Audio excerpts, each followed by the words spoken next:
Hey folks, so welcome to what is your really final lesson on applying Ohm's law. And this is a really exciting lesson because you're going to be using your circuit rules for series and parallel circuits.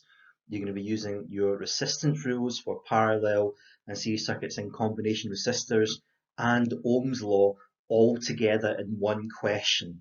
So this is really what we've been building up to these last 3 or 4 weeks worth of work. Okay. Now, so applying circuit rules and Ohm's law to combination circuit calculations.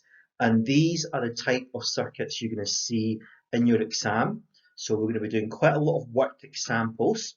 And the idea of doing all these worked examples is to get you to try and see what the process is so that you can then summarize and learn that process, and then you'll be able to do these questions.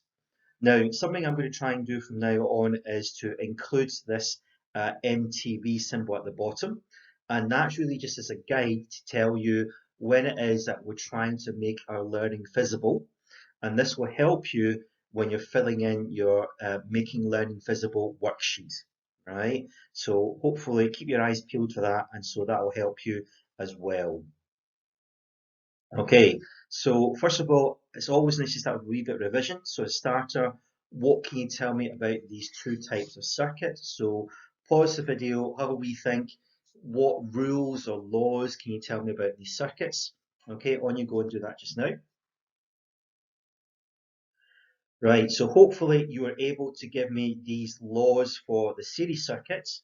Remember, voltage splits up, current's constant, the total resistance, you add them together so it always gets bigger, and then there's only one path around the circuit, and then the parallel is just the opposite of the series. So if voltage splits up in series, it's constant in parallel, it splits up in current splits up in parallel, and the resistance is a tricky one, which a lot of you haven't really cottoned on yet about watching the PowerPoints, etc. But you do them as fractions and you flip them around at the end to give you the total resistance.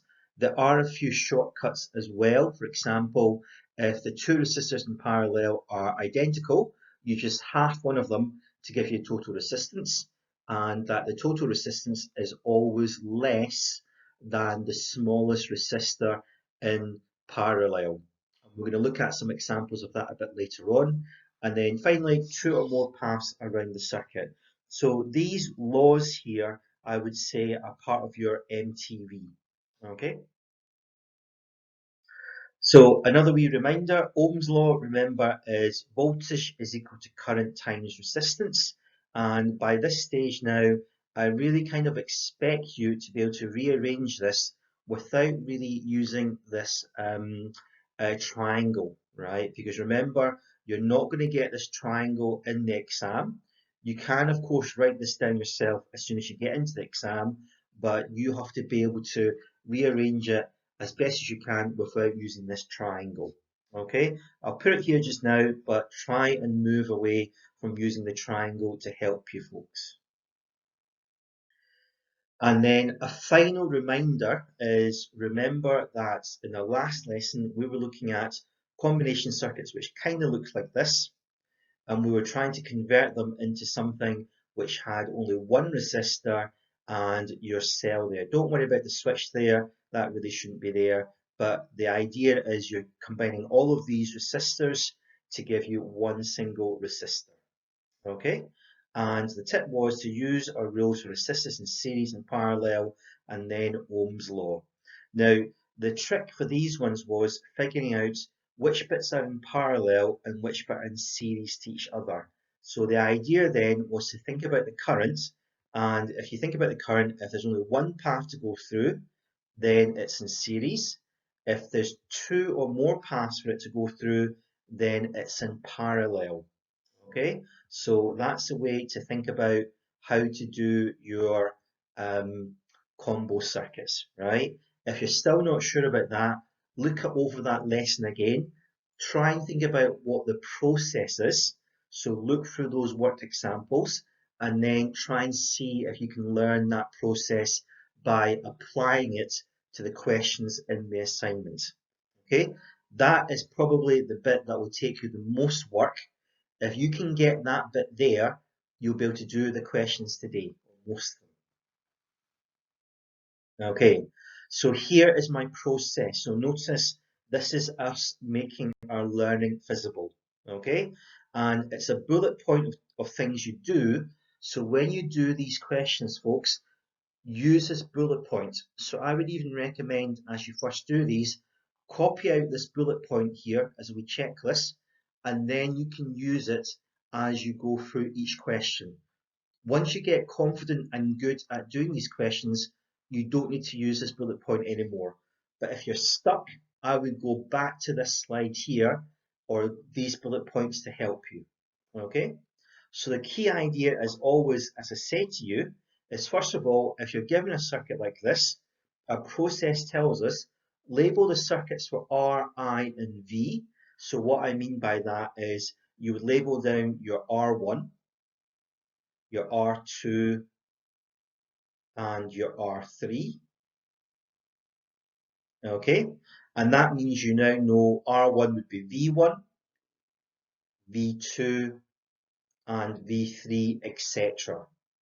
Okay, you would also have your V supply. Now, if they're nice to you, they will give a lot of these to you already, but it's worth you copying the circuit and writing it down just to get you to process information.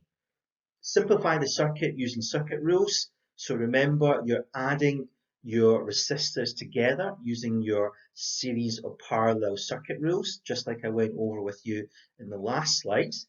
And you should update your circuit so it looks like this. And in fact, you probably have a middle step here, which is something like this, where you've probably added the two parallel circuits together to give you the one resistor which is now in series to the other one. Now I know for a lot of you, you're quite lazy or you don't want to draw all these diagrams, okay?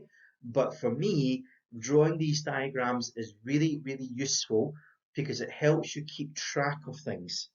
And as you're going to see in the worked examples, when I solve the problem, I'm going to be using these diagrams to help me to keep track of what I'm doing and to actually make my life easier. So by doing a wee diagram, you can actually make your life a lot easier. So that's what I would recommend. Okay. Once you've got to this stage where you've got the simplest circuit possible, you use Ohm's law to work out whatever's missing. So if you're missing V or I or R, you would use Ohm's law to work it out. You always have enough information to do that. And here's the reason why you draw these circuits. Working backwards through the sketches, work out missing quantities using circuit rules and Ohm's law.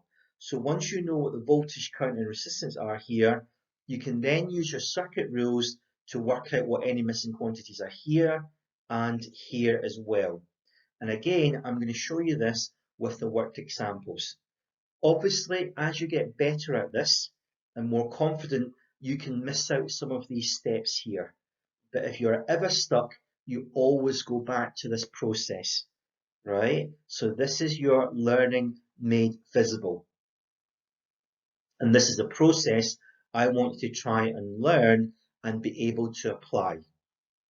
Okay, so let's just get straight into it. We've got a nice simple series circuit here, and we've got the supply voltage, and we've got the two resistors 10 ohms and 5 ohms, and it's asking us calculate the current going through the circuit and the voltage across R1, right? So remember my process, number one, copy the circuit and label it, so it's already done there for us, okay? We then simplify it using our circuit rules. So that means we're looking to get it into this one here.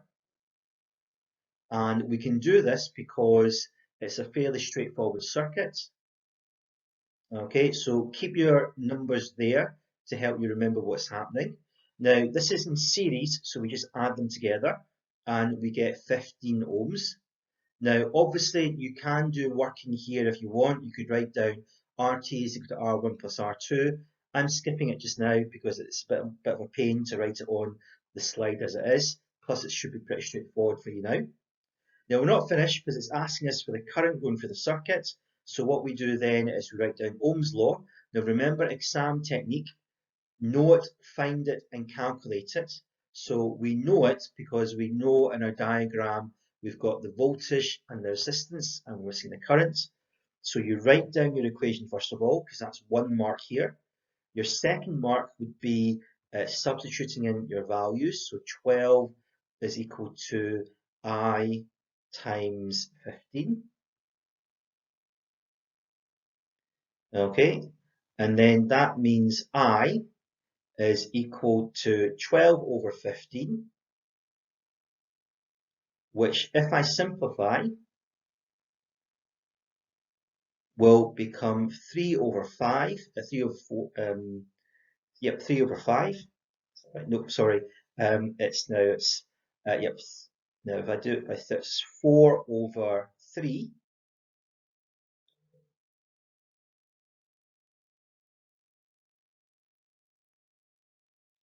4 over 5, sorry, not 4 over 3, I thought there was something wrong there. So 4 over 5. Now you can leave it as a fraction or you can convert it into decimal. I'm not fussy either way. I'm just going to leave it as a fraction just to save me doing the extra step because I might make a mistake. So if we review what you've done there, you've simplified the circuit by adding the 2 resistors in series to give you the simplest circuit. You then use your KFC technique to work out the current, and you can leave it as a fraction. You can convert it into decimal, but remember, if you make a mistake converting it into decimal, then you're going to lose that mark. So sometimes it's better just to leave it there, save yourself a bit of work. Now, our bullet point checklist then says go back the way and fill in the quantities that we are now able to do so. So first of all, what that means is if I know the current here is 4/5 of an amp, okay, going back to my original circuit, what type of circuit do we have here? It's a series circuit, so really the current is still going to be 4/5 of an amp. And more importantly, because I know these are in series, I know both of these will have the same current going through it. So my answer to part 1 is 4/5 of an amp. So can you see how I'm going back the way and using my circuit rules to fill in any missing quantities? So then that's part 1 answered, 4/5 of an amp, that's 3 marks, maybe even 4. What's the voltage across R1? Well, again, here we're using our Ohm's law and our circuit rules because we know this is a series circuit, so the current going through R1 must be 4/5 of an amp. So I1 must be 4/5 of an amp. And we know that this is true for all parts of the circuit because it's a series circuit. So again, we know it, resistance and current. We write down our equation, Ohm's law, so find it. So V is equal to IR, that's me got my first mark. Plug in your numbers so we know V's the thing we're looking for. Current is 4/5, and you want to multiply that by 10. Okay, and then that simplifies to give us voltage is equal to 8 volts, and you can obviously check that yourselves. Right, now, a couple of things. How do I know this is correct? Well, first of all, the supply voltage is 12, so we know it's got to be less than 12. Okay, secondly, let's just review what we've done. We've used the idea that current is constant in a series circuit. So we know the current through R1 is 4/5 of an amp. We're using our KFC technique, know it, find it, calculate it. So know it, we know what we've got. Find it, we're using Ohm's law.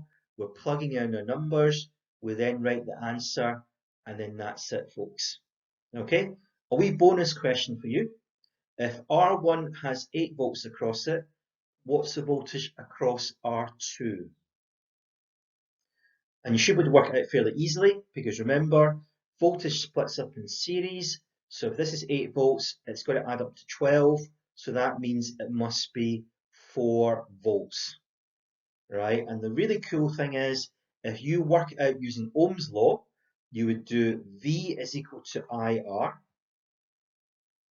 Okay, so let me just show you this. V is equal to IR. I we know is 4/5 of an amp again, because remember it's constant in a series circuit. Okay, so let me just make this a bit more clearer and call this V2 and V1 so you don't get confused. And then times that by 5, and we find we get 4 volts, exactly as we predicted using our series circuits law. And this is what I love about the physics, folks, is if you know it well enough, there's always ways for you to check whether or not you've got the right answer. So even before I've marked it, I can actually say to myself, well, I know I'm consistent because my answers all tie together, so it's likely they are all going to be correct, right? As always, if you didn't understand any of that, then replay the video, try and follow each step as I do it, and hopefully you'll pick up the process.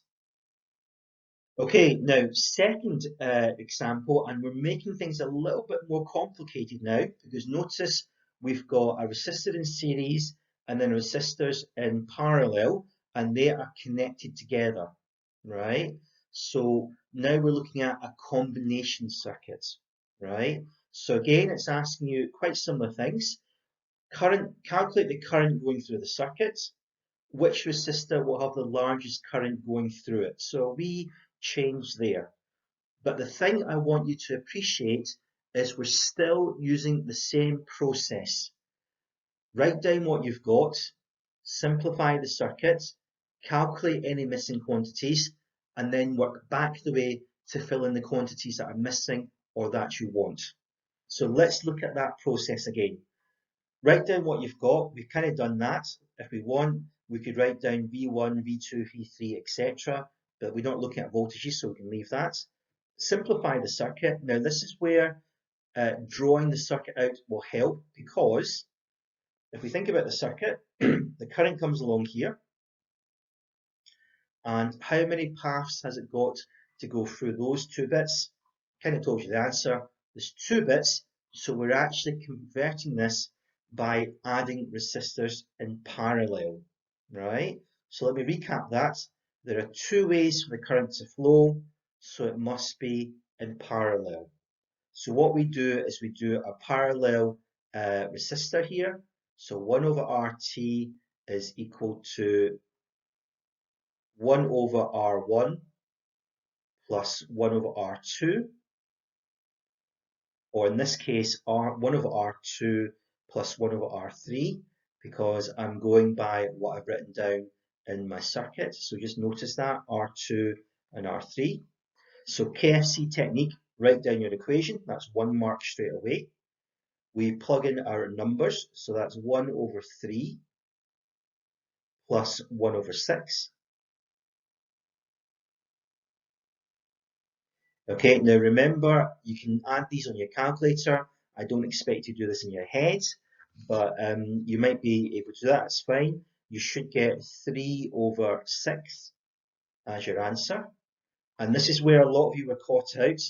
You don't leave it like that. Remember, we want RT, so you flip your answer around to give you 6 over 3, which means you've got a total resistance of 2 amps, 2 ohms, sorry, not amps. Okay, so that's our answer. Now, to help us visualize that, we then sketch the new circuit. So we now have this, because remember, you've replaced the 2 parallel resistors with a single one. We update it with what we know. This is 10 ohms, which is still R1. Now I'm going to call this R4, so you know which one I'm talking about. So R4 here is now worth 2 ohms. And we're not finished yet, because remember, we want it to be the simplest circuit, which is this one here. So you can see why it's useful to sketch your circuits, because it helps you keep track of things. So these are in series, so the total resistance there is 12 ohms. And we know this is 12 volts. And then we can work out the current. So here, KFC again, we know it, voltage is 12, resistance is 12 ohms. Write down our equation. V is equal to IR. Plug in your numbers.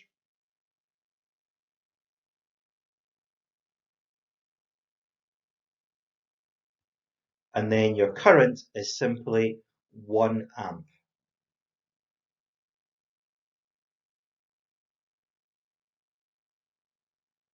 Okay, so that's a lot of work just to get that single answer there. This is probably a 4 or a 5 mark question. Probably 4 marks, I would say. So let's just recap on what we did so you can see the process. We worked out which bit was series or parallel, so we knew which bit to add first. We worked out this was in parallel, so we added it in parallel, remembering to flip our answer to give us the total resistance. We then sketched the new circuits so that we could see what was happening, and we could see that these new resistor and the old one were actually in series, so we could then do another simplification step, and we updated our circuit diagram again. This then allowed us to work out the current using Ohm's law, and that's how we got our answer of 1 amp.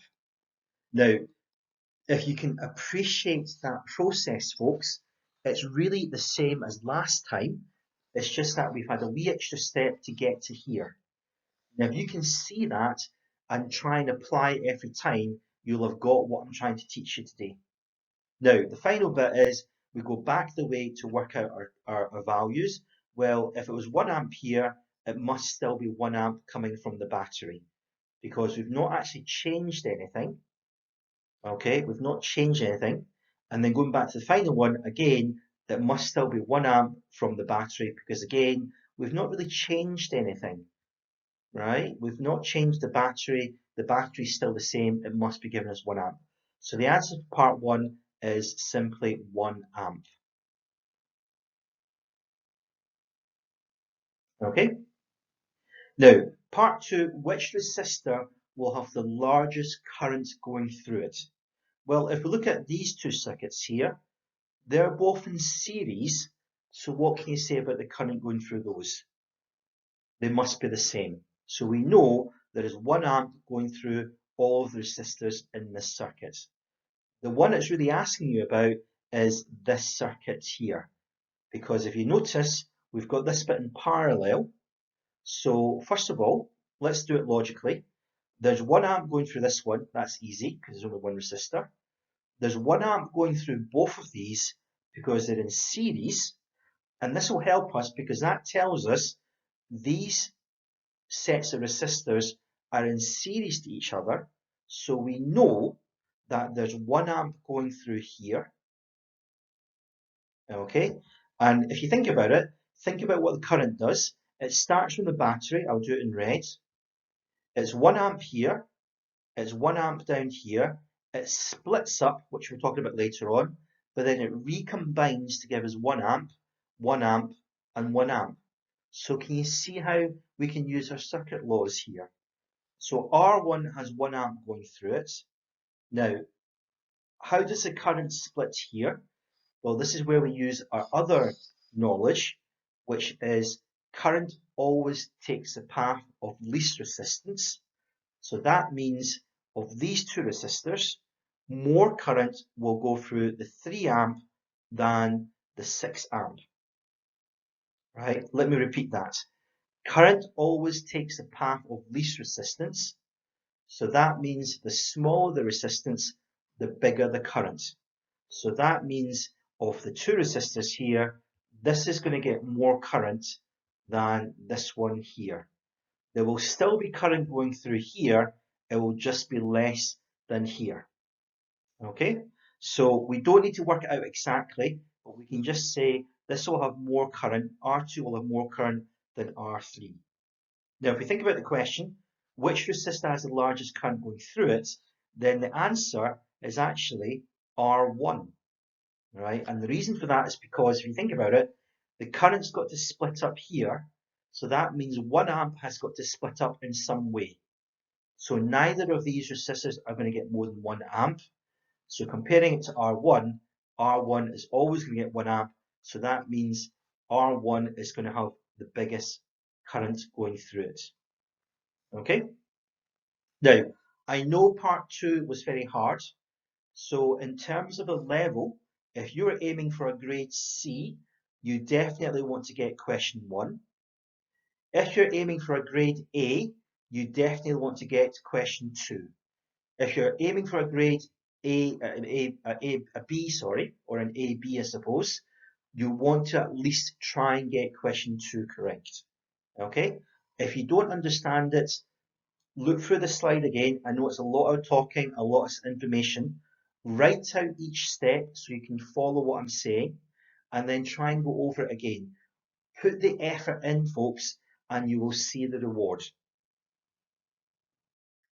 Okay, example number 3 now. And notice this is actually an exam question, which was from the 2017 exam paper. And you're given a circuit with 2 resistors and a motor. And it tells you that a student closes switch 1, calculate the voltage across the motor. So remember our bullet point checklist, that's the process. You would sketch out the circuit. In this case, it's already sketched out for you. Notice they've not labelled the resistors, so we're going to do that first of all. So we're just going to call this one R1 because it links up with switch 1. Then R2 because it links up with switch 2. And the motor one, we'll call it R3. Okay, the supply voltage is 12 volts, so we're just going to label that VS, sorry, not V2. And we're ready to go. Calculate the voltage across the motor, so we know straight away we need to simplify the circuit. Now, this is a wee bit nice because if we close switch 1, that means it's only switch 1 that's going to get current through it. Switch 2 is open, which means no current is going to go through it, so we can ignore switch 2. So our circuit will actually be like this.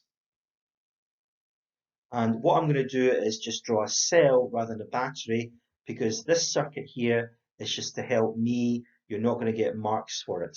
So it doesn't need to be neat. You don't need to draw it with a ruler.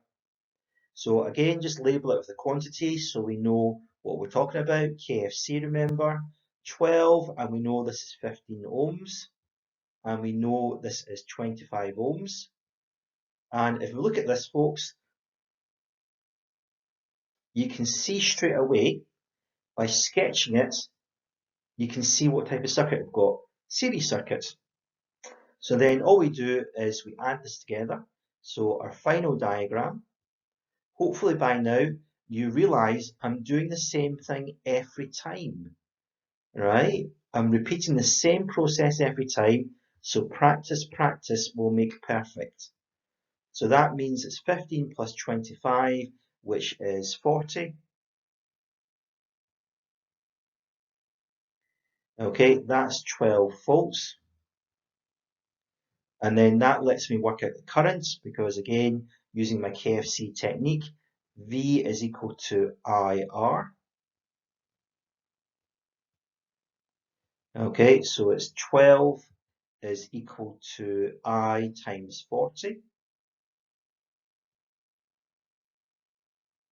So notice how if you compare this to my first and second examples, it's almost the same kind of working, the same process. So I is 12 over 40.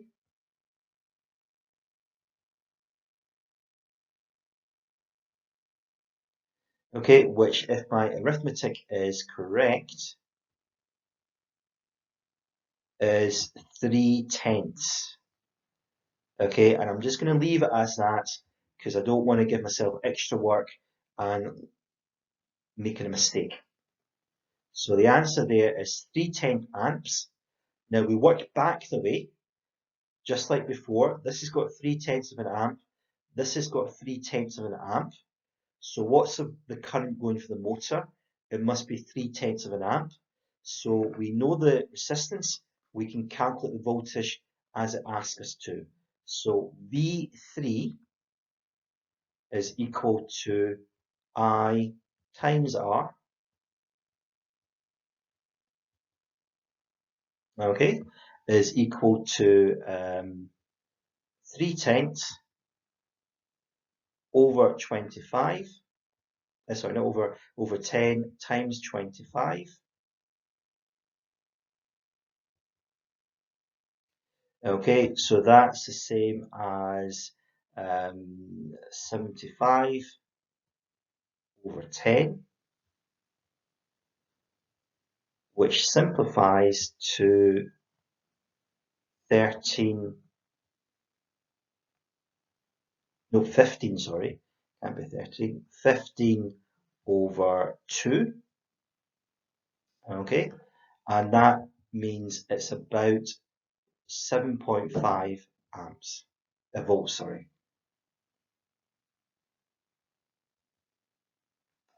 Okay, I'm going to check that's correct. Well, first of all, we know it's going to be less than supply voltage, which it is.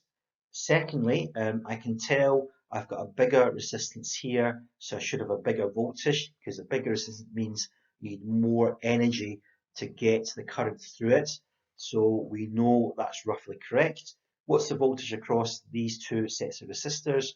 Well, with this resistor in this case, it must be 12 minus 7.5, which is about 4.5 volts. And that's how we do it. But looking over it again, can you see I'm doing the same process as my bullet point. So this is why I want you to learn this process, folks. Okay, folks, so this is your sort of final example on this type of problem. And I'm going to switch things around a little bit, as you'll see later on in this question. It's another past paper question. And if you want to try this, at least the first part yourself, pause the video and have a go at the first part yourself, which is draw a circuit diagram for the circuit using the correct symbols for the components. Okay, so hopefully you've done that. Now let's go for the answer, and the bit that I think you might struggle with is actually drawing this battery here, right? And the reason why is because the way we use battery and cell to kind of mean the same thing, which is not quite correct. But notice there are actually 4 cells here which make up the battery. So what we're looking for is 4 of these. Remember, one of these means a cell. So to draw a battery, you would have to draw the 4 of these connected together. Okay, so you do 1, 2, 3, and 4. You've got a switch here, and then you've got this connected to a bulb, which is in parallel to the resistor. And then this is then in series to a bulb. And then it's connected up to a battery to make the circuit complete. Oops, gone off the board there, but you can see that. And that's it. So this bit here is a bit that might catch you out a wee bit. Okay. Now, next bit, it says each lamp is rated at 2.5 volts, 0.5 amps. Calculate the resistance of one of the lamps when it's operating at the correct voltage. Right, so let's use our KFC technique. We know it. So first of all, we know the voltage is 2.5 volts. And the current is 0.5 amps.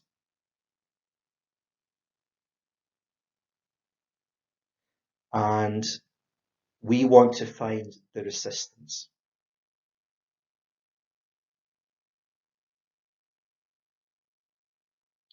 Now, when I looked at this question, folks, my first instinct, because I've done this process so many times, it's an instinct now, was to go to my diagram here and immediately start filling in my voltages. Okay, so filling in what the current was here and here in the voltages. So I put down 2.5 volts. Okay, and I put down 2.5 volts. And then I put down 0.5 amps, and then I put down 0.5 amps, And then I stopped after I put 0.5 amps here, right? Pause the video and see if you can figure out why did I stop when I got to this stage here, right? Hopefully, you realise that, well, if I'm saying there's 0.5 amps going through this lamp, that means there must be 0.5 amps going through this bit here. And it means there must be 0.5 amps going through the battery, the 0.5 amps going through here, and then, well, surely the 0.5 amps should split up. But I've just said the 0.5 amps going through this bulb, which can't be correct, right? So I knew something was wrong. So then I stopped and thought, well, what it's asking me to do is asking me to calculate the resistance. And also, it's only worth about 3 marks, right? Notice in the previous questions when, excuse me, we had to work out, pardon me, the current going through a bulb or the resistor, I said it was worth maybe 4 or 5 marks. So sometimes good exam technique is to look at how many marks the question is worth, because that usually tells you how much work you need to do. You can also puzzle it out by doing what I did, by making that mistake that I made, right? And then realizing, wait a minute, the physics doesn't fit here, so there must be another way of doing it. And the other way is actually really easy, using our KFC technique. We know the voltage, we know the current, so we're just using Ohm's law. V is equal to IR. So write down our equation, okay? Plug in our numbers.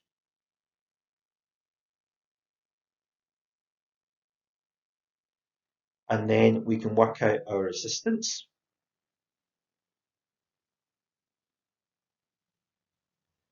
which is 2.5 over 0.5, which is 5 ohms. Okay, and that's it. And how am I sure that this is correct? Well, if you look at it, it's worth 3 marks, and this is a standard 3-mark question. 1 mark for the equation, 1 mark for putting in the right numbers, and 1 mark for the right answer with the correct units. And that's it, folks. Okay, so again, just be aware of what strategy or what process you need to do to solve the problem. And you will get better at this if you're able to see what the processes are and see when you can apply them. Okay, so just be aware of that, folks. So to summarize, this is the process that I want you to do. Okay, and remember, you probably even have an extra step here like this. Right, so label your circuit R, I, B, etc. Sketch each one out. Simplify the circuit until you get this, using your circuit rules for series and parallel circuits. Use Ohm's law to work out the missing quantity in this circuit here. Work back the way, adding in the things that you need to find. So you're finding out either the current or the voltage. And then that's you. And remember, this is you making your learning visible. So when you do the questions for these circuits, folks, I want to see the working. I want to see your learning being made visible. And finally, just in case you need them, these are the equations that you're going to be using for all of these problems there.